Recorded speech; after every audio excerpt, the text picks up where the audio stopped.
I need to rip up the script here. Ed Morris at Citigroup speaks of $20 oil. What would $20 oil do to your Saudi Arabia? Well, first of all, thank you. I don't think we're going to see $20 oil, but of course it won't be good news. But it all depends for how long will oil stay at 20, if at all. So I think over the next 3 to 4 years, Saudi Arabia will be fine with oil at 20. Again, I don't see it there. I see it more in the 60s range rather than 20s. Right. John, you are in Dubai with the financial center behind us from our Middle East headquarters in Dubai. There's an interesting relationship between Saudi Arabia and the United Arab Emirates. How will that relationship develop, not only with King Salman, but with the grandchildren of Abdul Aziz? Yeah, it's a great question.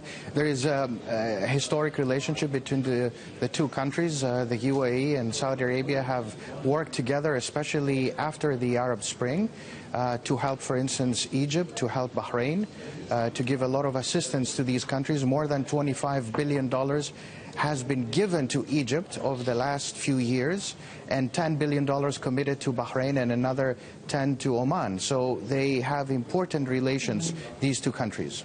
John, we're all trying to understand the Saudis' motivation in not cutting production at the last OPEC meeting this past fall. Do you feel that it was, as the conventional wisdom now is, to put U.S. shale producers out of business, or to some extent was it also to contain Iran? Yeah, I think that this is happening as a result of Saudi Arabia's commitment and belief that they need to go after market share. Now, of course, global markets believe that the Saudis are doing this to hit on Iran.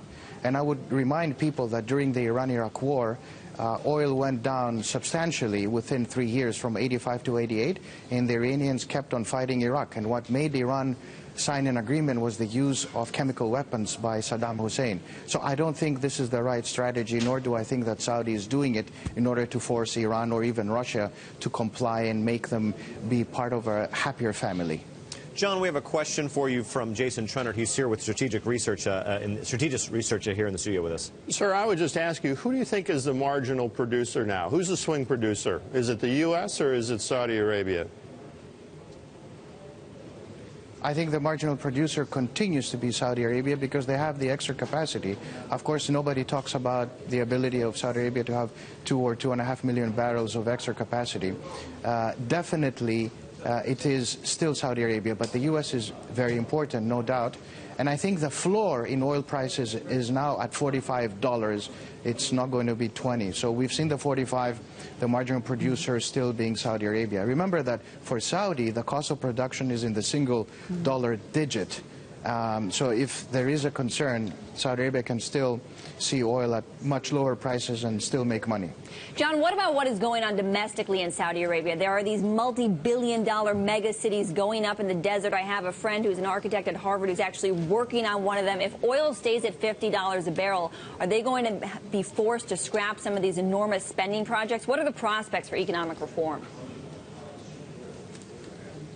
Well, I believe that, you know, what we've seen, the announcements, the $32 billion worth of, let's say, handouts and pensions and extra salaries that the king announced, King Salman, is part of this attempt to keep everybody within line and also to show the benevolence of the new king. I think it's very important.